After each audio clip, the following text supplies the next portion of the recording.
set in rows, the soup is keeping warm, and under stairs the basement pipes begin their little storm.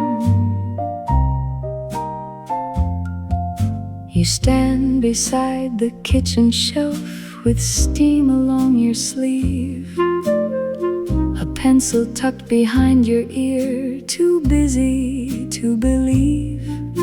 The enamel pans are cooling down, the ladles hang in pairs. A stack of plates waits near the door for whoever takes the stairs.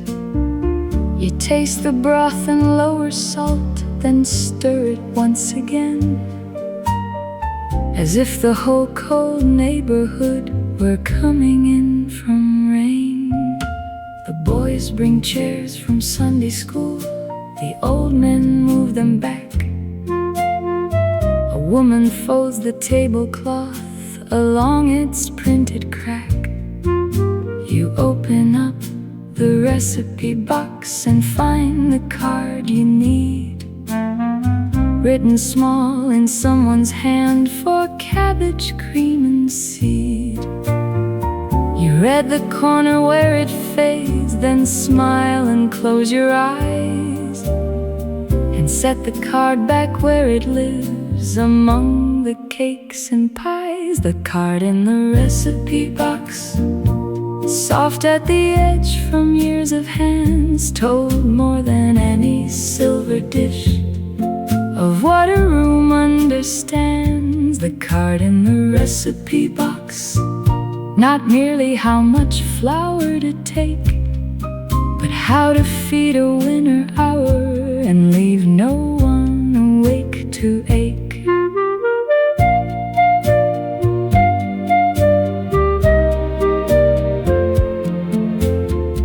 No one will praise the pencil mark, the thumbprint near the name, the little cross beside the word that says to lower flame.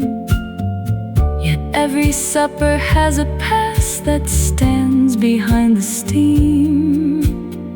Somebody's measure, somebody's care, still entering the dream. The card in the recipe box, placed back between the bread and stew, held all the quiet hands before that somehow worked through you. The card in the recipe box, plain as paper, worn and small, yet when you closed the wooden lid, it seemed to bless us all. The supper bell is rung upstairs, the basement fills with feet, and in the box the old card rests, still warm from being read.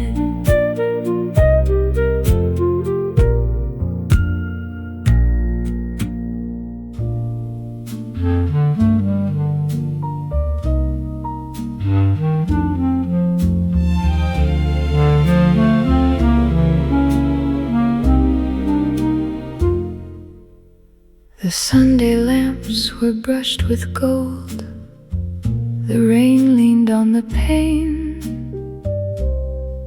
a phonograph behind the room began a soft refrain.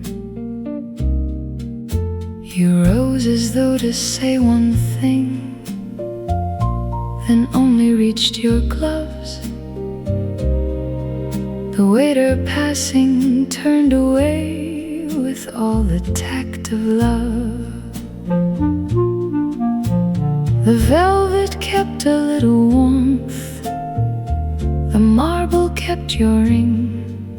Outside the cobblestones gave back the weather's silvering, and where your shoulder brushed the chair, the fabric seemed to know how long a room can hold a hush before it lets it go.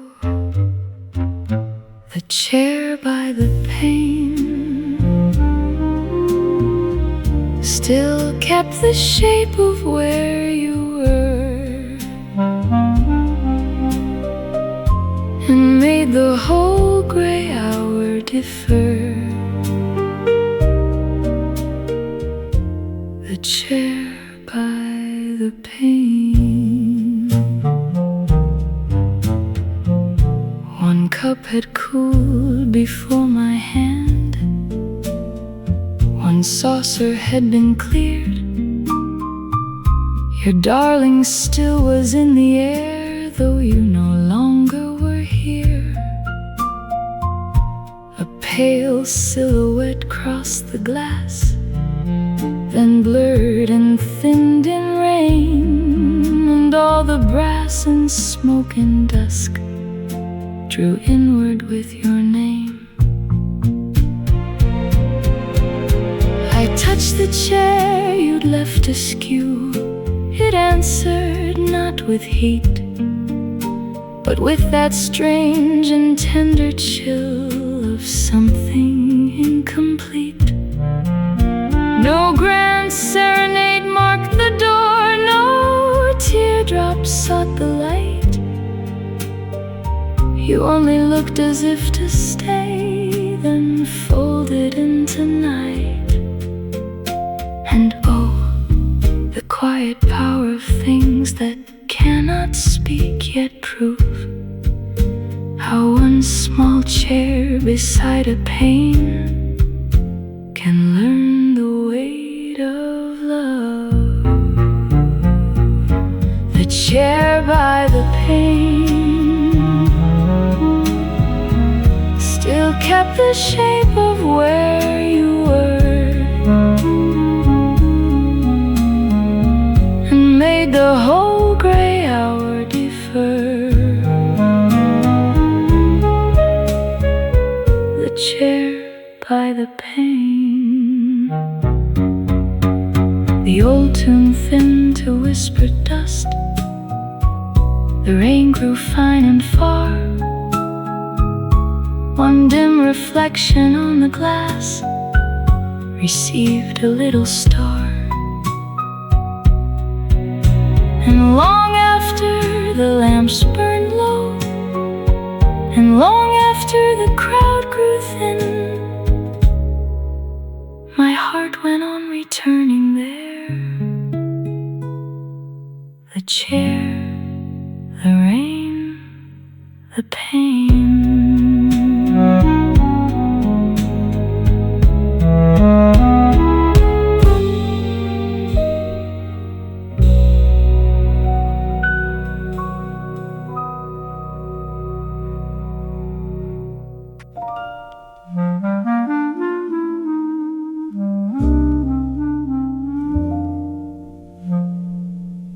The folding chairs are set in rows, the soup is keeping warm, and under stairs the basement pipes begin their little storm.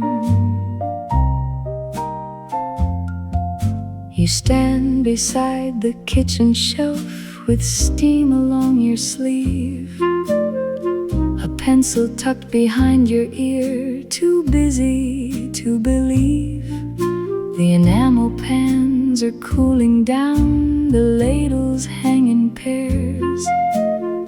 A stack of plates waits near the door for whoever takes the stairs. You taste the broth and lower salt, then stir it once again, as if the whole cold neighborhood were coming in from rain. The boys bring chairs from Sunday school, the old men move them back. A woman folds the tablecloth along its printed crack. You open up the recipe box and find the card you need, written small in someone's hand for cabbage, cream and seed. You read the corner where it fades, then smile and close your eyes, and set the card back where it lives flowers among the cakes and pies, the card in the recipe box, soft at the edge from years of hands, told more than any silver dish of what a room understands. The card in the recipe box, not merely how much flour to take, but how to feed a winter hour and leave no one awake to ache.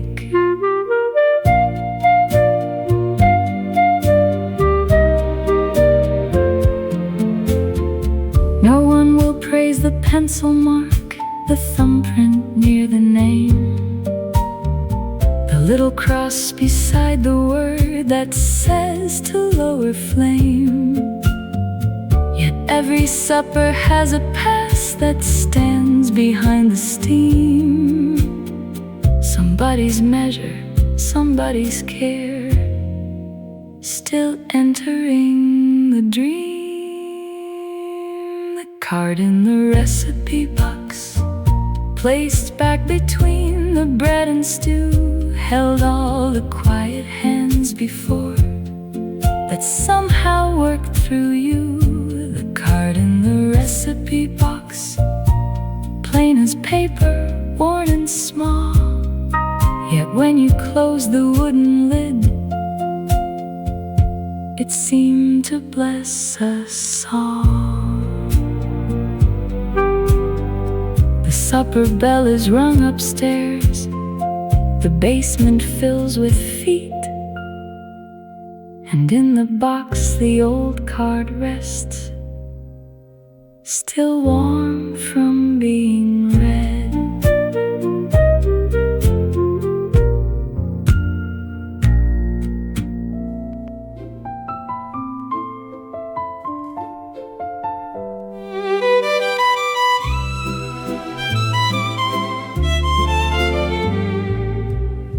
The fitting rooms had given back their voices to the wall, and on the counter near the pins, the little bell stood small. You check the hem by window light, then smooth the tissue sleeve. A pattern book lay open wide where summer leaned to leave. The satin hangers clicked behind, the curtains printed rose. A spool rolled once beneath the chair and stopped beside your shoes. The bride was due at 4:30, her mother due at 5. You set the gown across both arms as if it were alive, then touched the bell beside the till and turned its ribbon through until the bow sat straight enough for someone frightened too. The ribbon on the bell, pale against the brass, was only there to call a hand when customers should pass. The ribbon on the bell, I watched you make it right, and felt a little shop become a chapel full of light.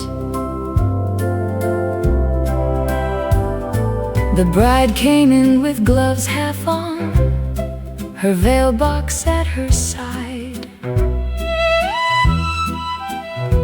and tried to smile the way one does when all the seams decide. You did not praise the dress too much, or make the mirror kind. You only pinned the shoulder close and let her breathe in time. The bell gave out one silver sound when Mother reached the door,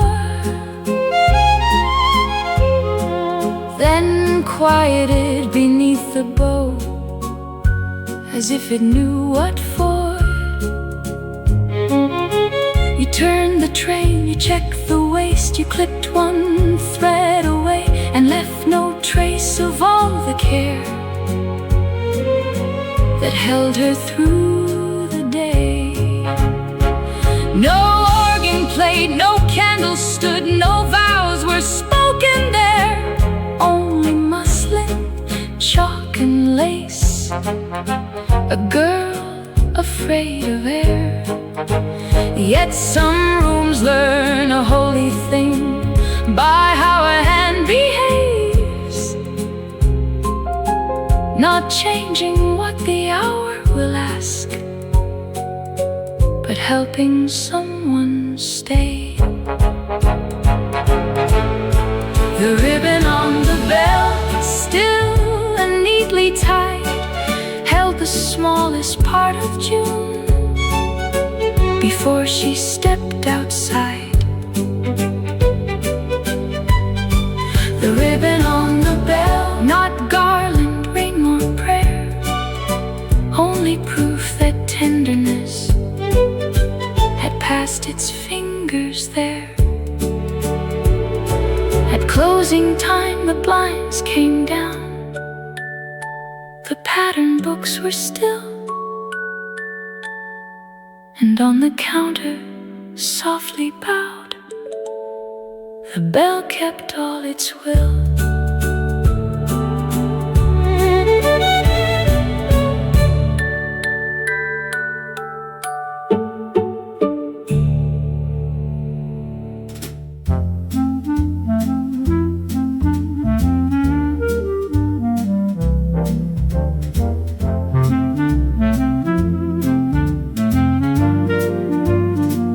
The lamps came on above the stream, one by one, then two.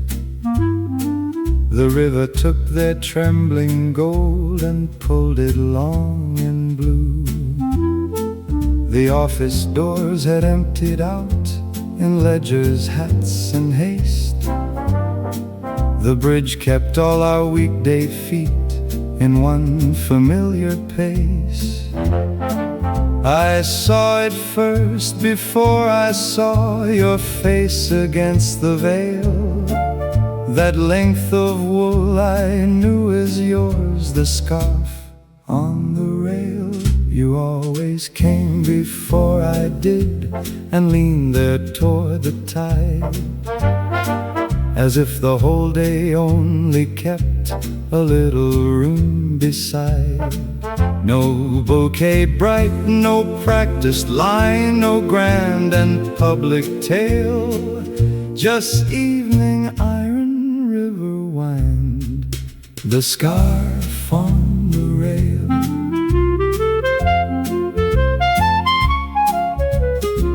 You'd looped it through the blackened bars to free your hands from cold. One glove around the paper cup, one hand the railing held. The steam went briefly through your hair, then vanished in the dim. And all at once the bridge we crossed each day grew close and warm with him. No promise had to make itself above that traffic hum. We knew the hour, the corner light, the step by which I'd come. And love, when it has learned the week, grows punctual and plain. It hangs its little banner first against the dark and rain.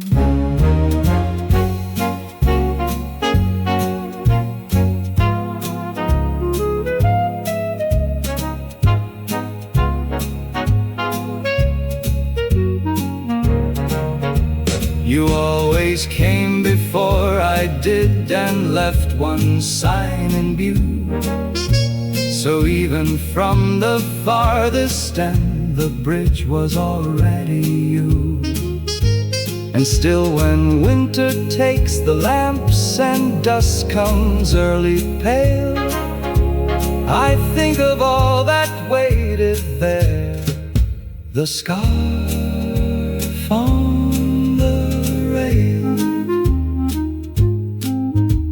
The river kept on under us, the cup went empty thin. You took the wool back to your throat and tucked the whole sky in.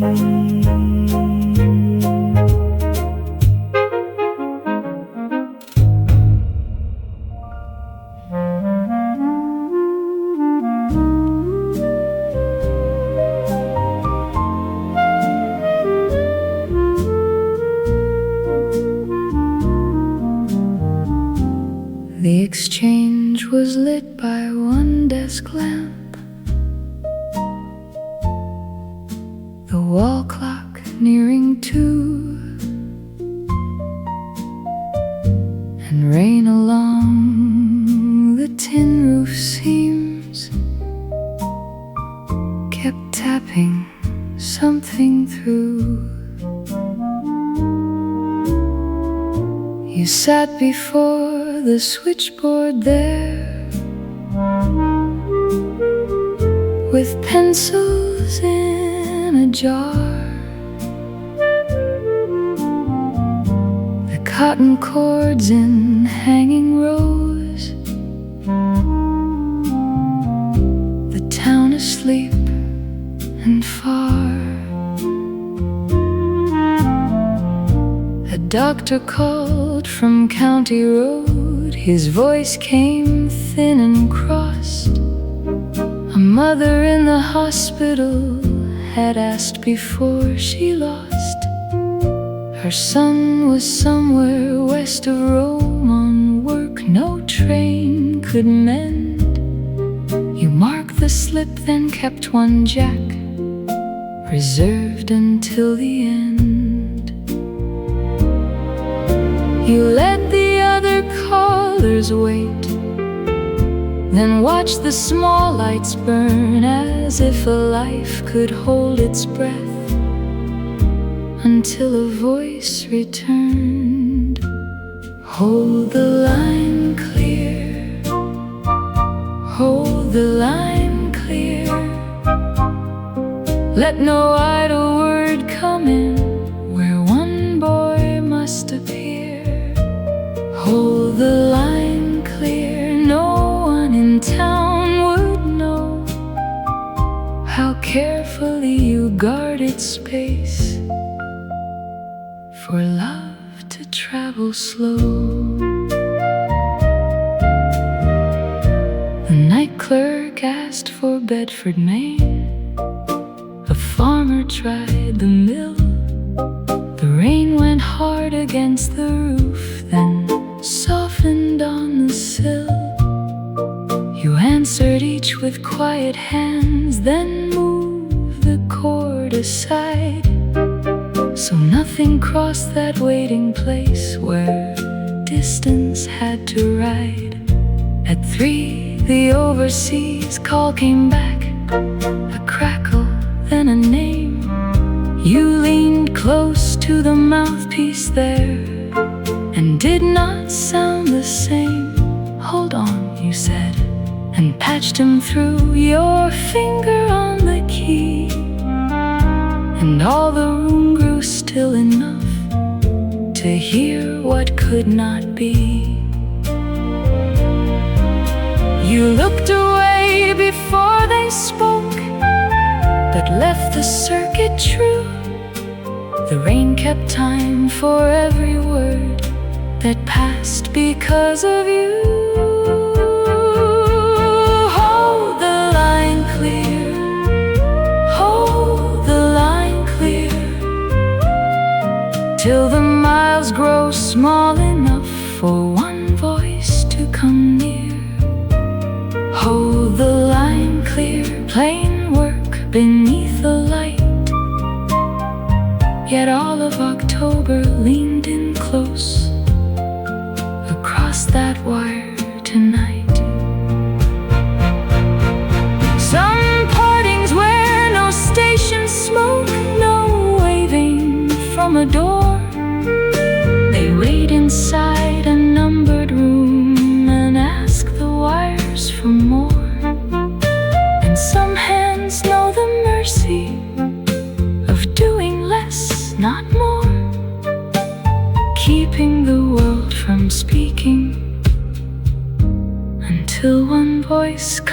arms ashore.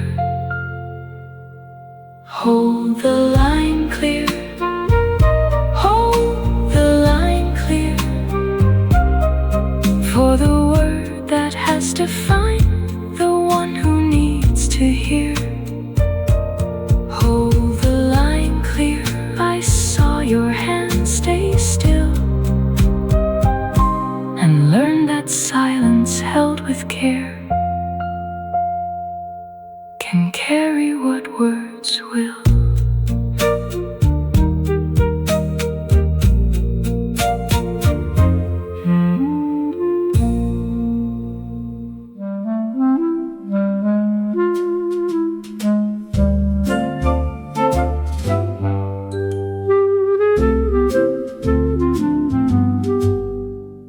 The cages woke before the street, their little wires rang, and April stood outside the glass while every yellow throat sang.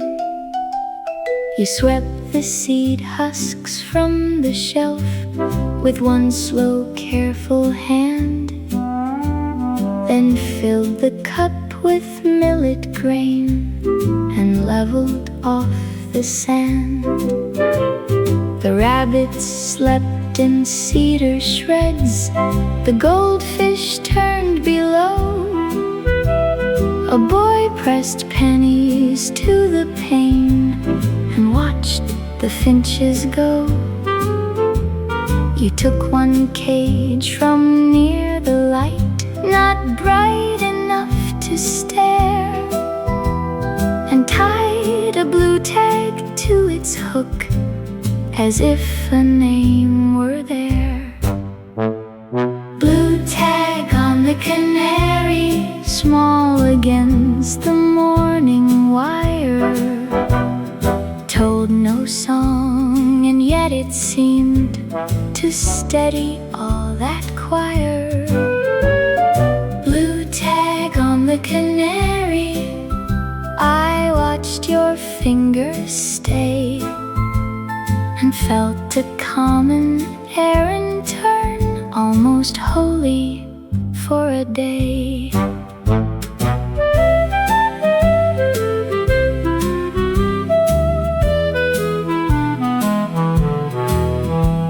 You checked the latch and checked it twice, then moved the perch aside, so nothing sharp would catch a wing when carried on the ride.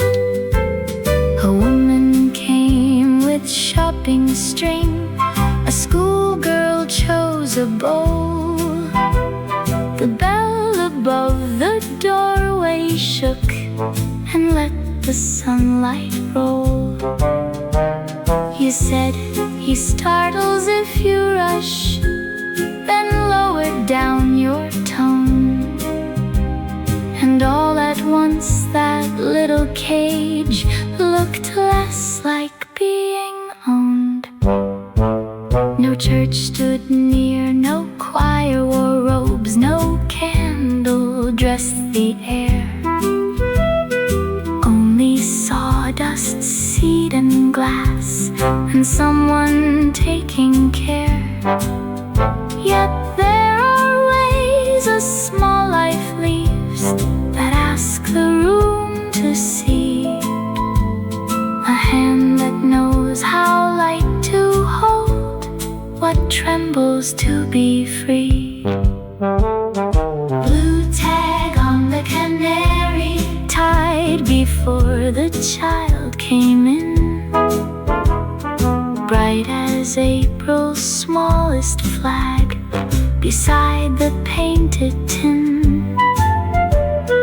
Blue tag on the canary, not ribbon, prize or claim, only proof that even song was gently given a name. The child went out with both hands still, the bell swung once above, and in the shop one empty hook ringing after love.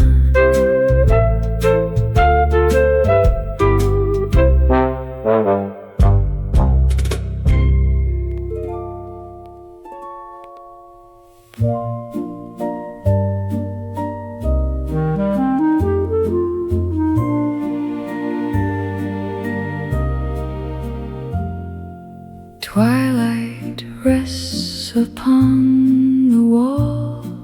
The lamp is trimmed and low. The phonograph begins to sing in accents soft and slow. You lift your hand to mine as if by old design. The velvet rug remembers well this little step of thine. A little waltz to close the day in grace, with starlight on your face. A little waltz. The teacups have grown still. The fire has lost its flame. Yet when you smile and murmur, darling, the room is young again.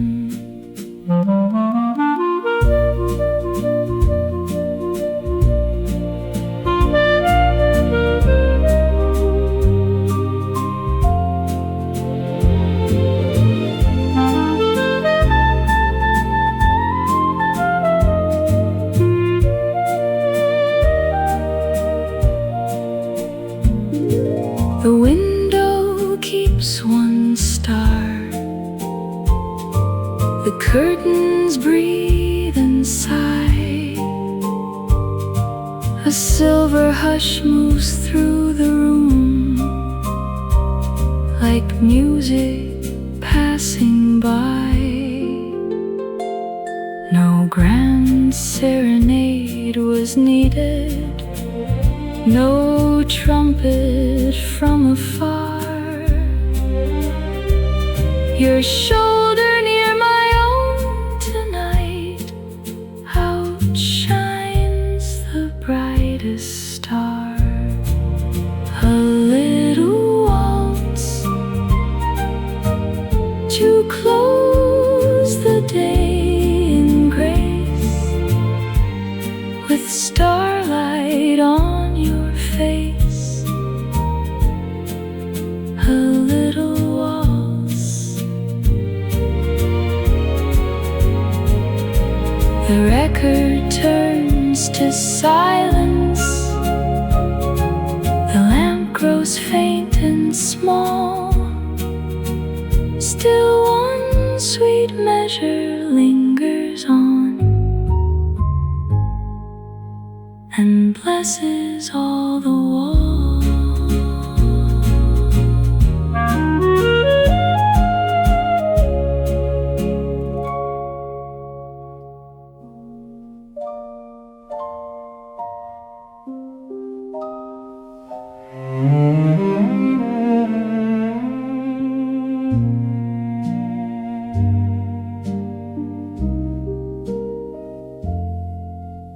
The studio front was locked by then. The portraits faced the wall, and underneath the red room lamp the shadows did not fall. You stood beside the chemical trays with water at your wrist. The negatives clipped over string, the air all sharp and still. A family came that afternoon, 3 children, coats and rain. The youngest would not hold his chin, the father smiled in vain. Now One small print lay silver pale, their faces nearly gone, and you leaned closer to the tray as if it could hold on. The timer clicked beside the glass, the sink gave one low sound. You did not lift the paper yet, you let the light stay bound. Hold it in the fixer, not too long, not too soon. Let the faces find their way beneath the little moon. Hold it in the fixer. I watched the picture clear and saw how carefully a hand can keep the loved ones near. The mother's glove showed first in gray, the baby's ribbon next, a chair leg, then the father's sleeve, then one small dimpled neck. You rocked the tray from side to side with patience in the red, until the blurred and almost lost came living up instead. I came to fetch a passport frame that was the reason made, but all my errand thinned away beside that shallow shade. You rinsed the print and held it high, then smiled almost surprised, as if a room could give back time when no one advertised.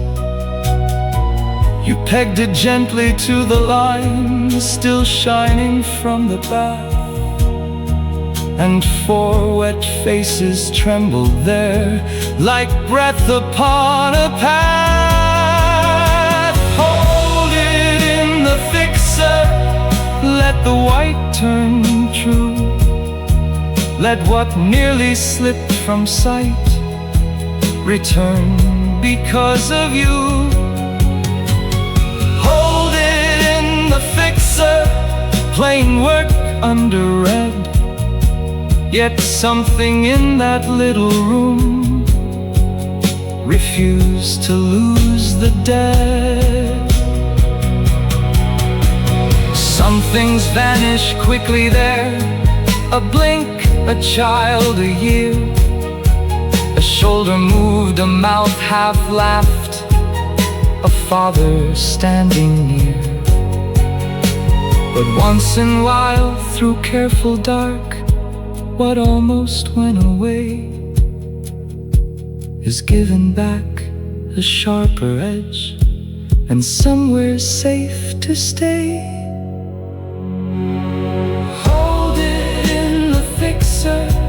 Till the image knows its name, not as it was meant to be, but saved enough the same.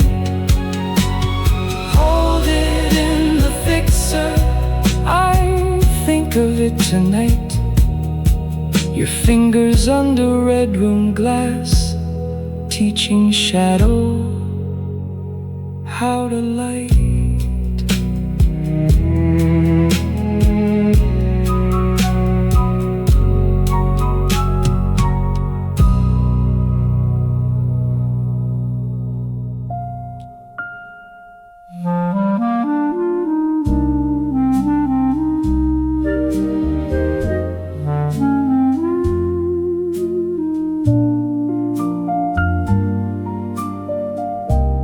Twilight clung to window glass,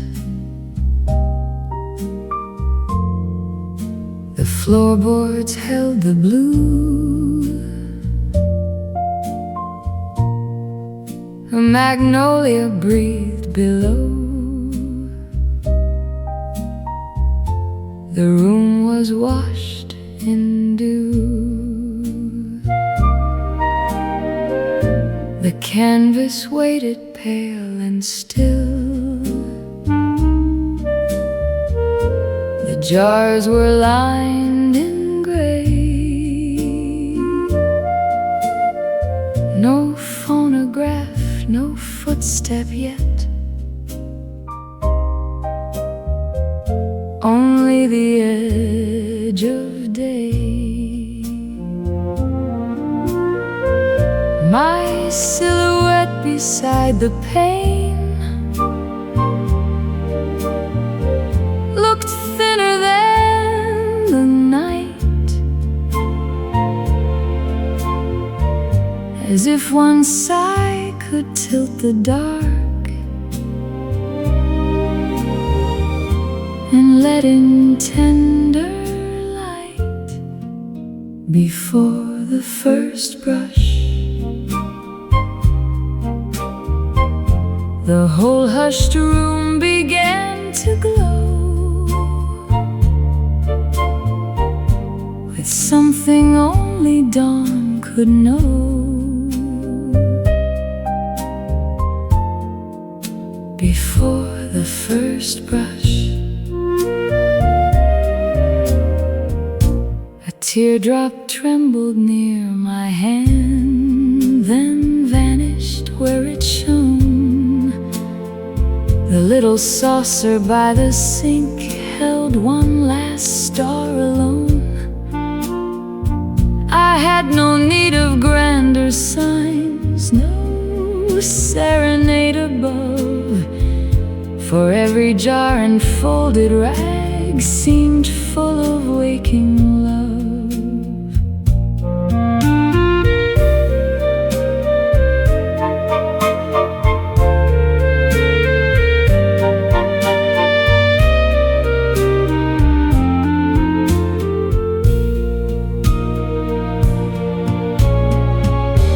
The window glass turned warm with gold, the shadows lost their place. A reverie moved through the room and touched my lifted face. No masterpiece had yet begun, no color kissed the white, and still I felt the morning come like velvet over light. Then all at once I understood what quiet beauty does. It waits beside an ordinary thing and makes a world of us. Before the first brush, the whole hushed room began to glow with something only dawn could know.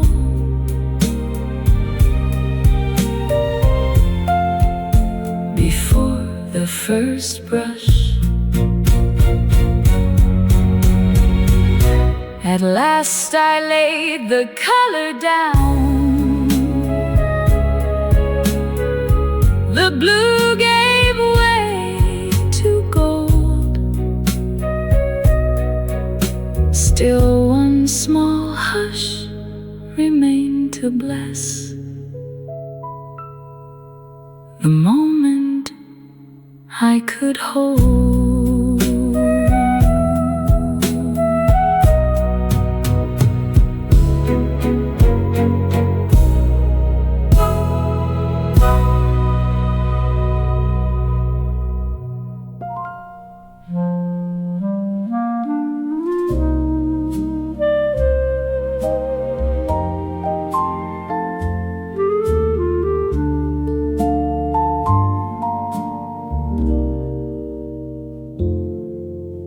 Twilight clung to window glass, the floorboards held the blue.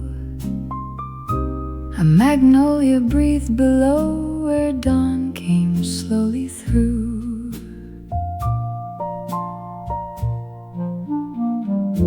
The canvas waited pale and still, the jars were lined in gray. My silhouette beside the pane looked softer with the day. No phonograph, no footstep yet, no word had touched the air. Only the brush, the folded rag, and morning gathering there. The petal in the water lay white within the little bowl, and made the waking room feel whole. The petal in the water.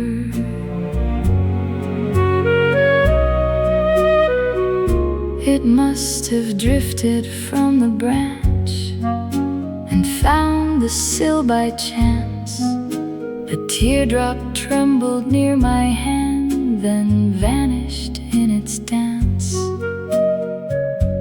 I watched it turn once in the light, so quiet, faint and slow, as if the day had placed a bloom exactly where to go.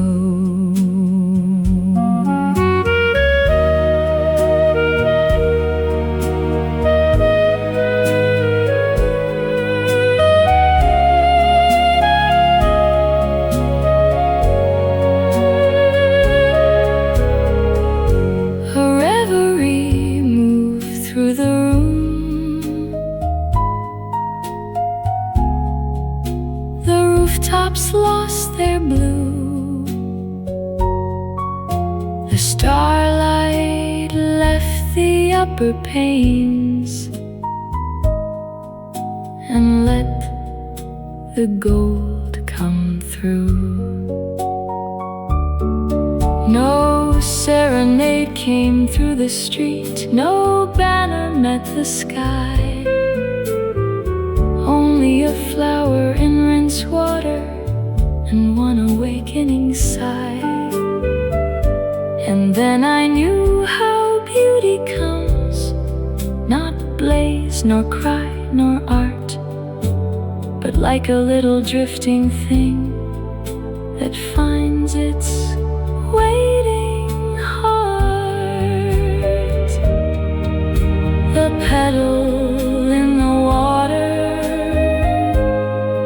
lay wide within the little bowl, and made the waking room feel whole. The petal in the water. At last I raised the waiting brush. The room grew mild and wide. Still one white petal kept the hush. The morning left inside.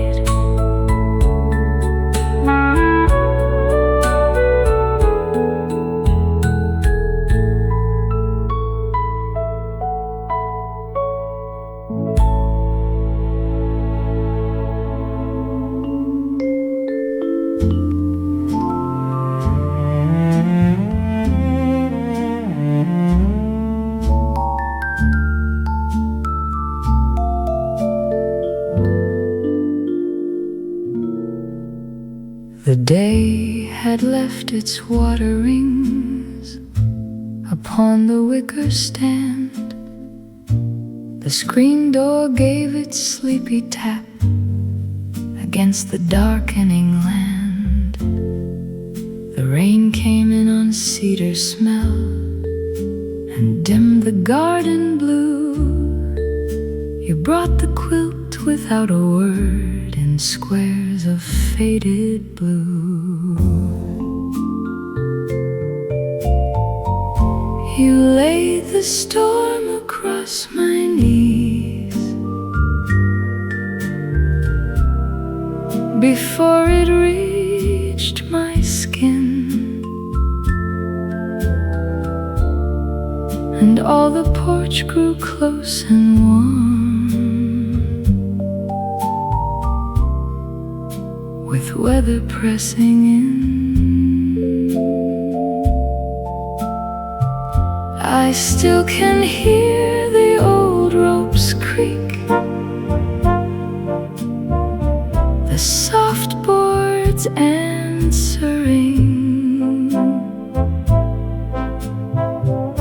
The whole long night learned how to stay. The quilt on the porch swing. We did not speak of larger things, the town, the bills, the year. You only tucked one corner down where rain ran cool and near, then sat beside me close enough to make the thunder mild, and every patched and weathered square turned homely, close and kind. No vow was waiting in the dark, no bright dramatic scene, only your hand along the hem to keep the draft between. And ever since, when summer breaks in leaf and wire and limb, I think how plain old cotton cloth can draw the whole world in. You lay the storm across my knees before it found my bones, and all the rain beyond the rail seemed far as other towns. I still can feel the swing move once, then settle everything, as if the heart had always known.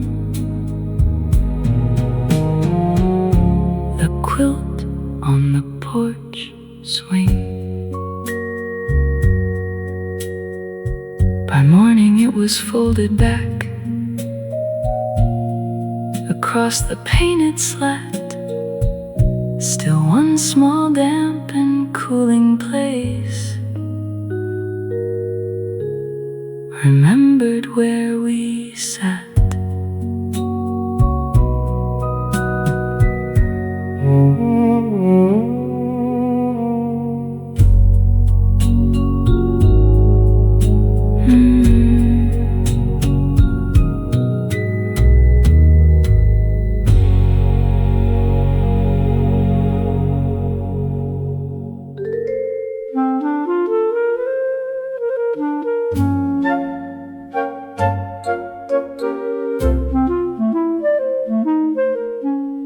The pool bell rang at 4:30.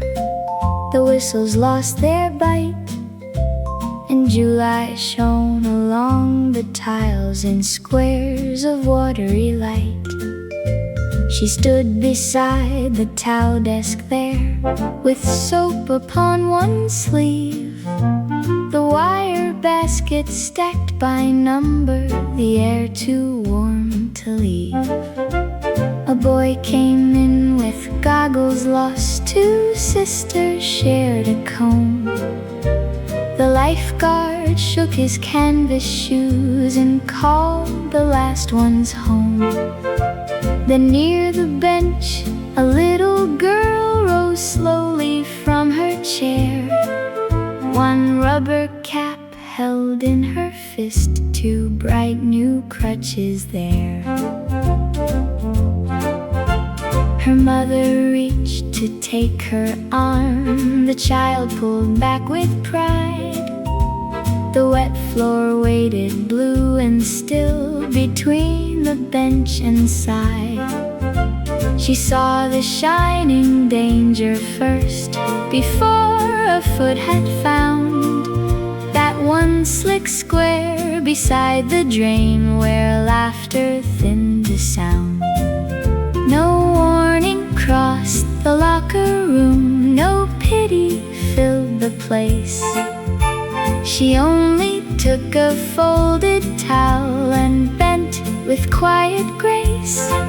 She dried the tile from edge to edge, then stepped behind the door. So what had nearly caught the child was only floor once more. Dry the tile first, let the crossing be. Let a little borrowed courage move where none can see. Dry the tile first, plain cotton blue and white. Yet all the room grew safer there before she entered light. Some falls are stopped before they fall. Some kindness leaves no trace. A towel folded back again, a hand not shown its place. And some who know the tender art of helping without claim can clear the smallest shining square and never call it shame. Dry the tile first, let the crutches ring. Let her reach the doorway proud as if she did the thing. Dry the tile first, no ribbon, no applause.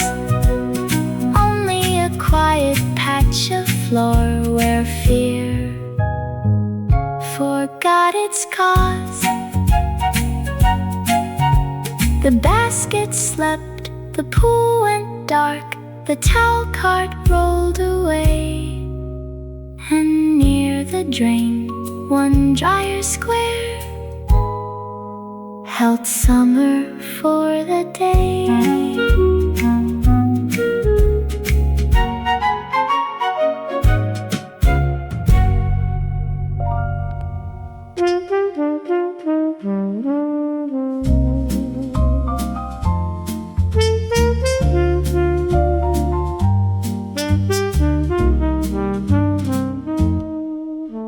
Twilight leaned on window glass, the cobblestones were bright. A phonograph behind the bar breathed low into the night. The waiter turned the corner lamp and set the chairs in line. The velvet kept a little warmth about your sleeve and mine. You rose as gently as a sigh and reached to take your hat. The rain was silver on the pane, I could not answer that. After the footsteps faded, the rain kept time along the stones and left the little room alone. After the footsteps faded, you crossed the floor in quiet grace, past marble, brass, and bread. A teardrop trembled near my lash, but never fully said. The door gave one reluctant sound, then shut the weather in. And all at once the empty chair looked wider than it had been.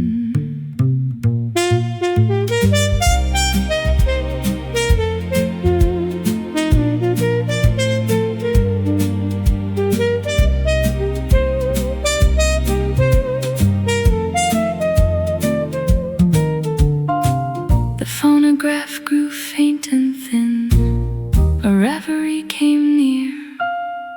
The rain rain wrote softly on the glass, as if to keep you here. No serenade came through the street, no grand goodbye was made, only your footfall on the stones until the sound grew shade. And then I knew how parting works, not always sharp or stern. Sometimes it leaves by little steps that never quite return. After the footsteps faded, the rain kept time along the stone and left the little room alone. After the footsteps faded, the waiter brought the bill at last. The lamps were lowered low. Still on the pane, the rain went on with all I could not show.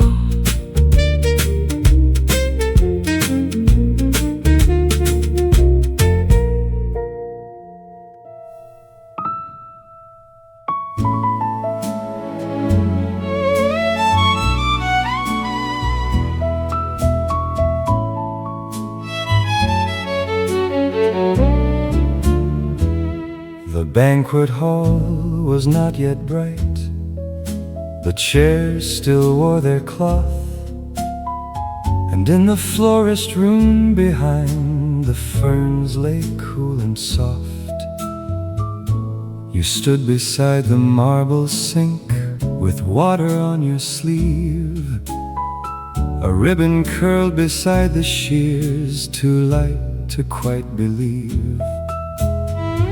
The white boxes were marked in rows, the orchids laid in twos. A bellboy came for roses once, then vanished with his shoes. And I, with no appointment there, stayed near the open door to watch you lift a purple bloom as if it weighed much more.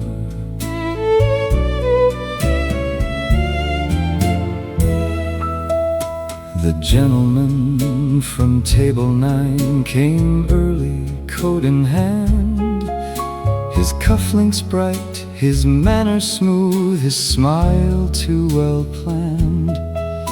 You chose the pin from off the tray, then held the lapel still, and leaned just close enough to work the stem against the twill. He thanked you with a little bow, you only turned away, then checked the ribbon on the box for Mrs. Calder's spray. I said I came to ask the time, though clocks were everywhere, and felt the room grow smaller round that orchid in the air. The pin in the corsage, silver through the green, held one flower near his heart, where mine had never been. The pin in the corsage, I watched your fingers stay, and wondered why a careful touch could take my words away. It was not jealousy, I thought, only June behind a wall, only polished hotel doors, only footsteps in the hall. Yet some small ache will find its proof in what the eye has seen, a flower fastened for another man, and no place left between. The pin in the corsage, hidden sharp and slight, kept the orchid standing proud beneath the banquet light. The pin in the corsage, no promise, no so embrace. Only your hand making beauty hold on someone else's place. The doors swung wide, the music rose, the white boxes grew few, and on the tray one silver pin lay waiting, bright and blue.